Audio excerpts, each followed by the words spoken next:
Paul from Copperfield has a question about duct cleaning. Yeah, he knows better. He's been listening to you, Tom. Oh, well, that's good. Paul writes, an AC tech said it was just dust that was the problem and recommended duct cleaning. But Paul says, I remembered you saying how it tears up flex ducts. So instead, I'm cleaning just the vents, the registers, I think what he means, and the surrounding, the box there above them, right? My question is, when putting the vents back on the ceiling, do I point the flow into the center of the room or toward the side? The tech said make sure it doesn't point toward the return.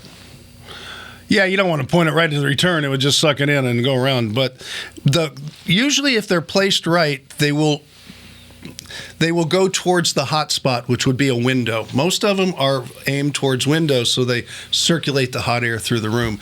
And so that would be the most common thing to do.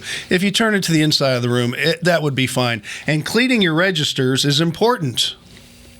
Charlie does it every week. He takes one down and cleans religiously. Yeah, we have a bath. We have a tub in the back. We just wash them over everything. In fact, I got to call Sandy right now and make sure she's busy on that. It really is just regular spring cleaning. Now, here's the other thing that you mentioned, Charlie, is he's going into the box and cleaning it. The little box behind there. Right. There's insulation in that box. Don't clean that insulation out, because then you're going to get sweating like crazy. That keeps it from sweating. So that happened a lot with the people who, after the flooding we had in Houston, they went and cleaned out. The well-intentioned volunteers went through and took out the insulation and the sheathing behind that till they hit hard surface. Yeah, you got to be careful what you pull out. Right. Okay.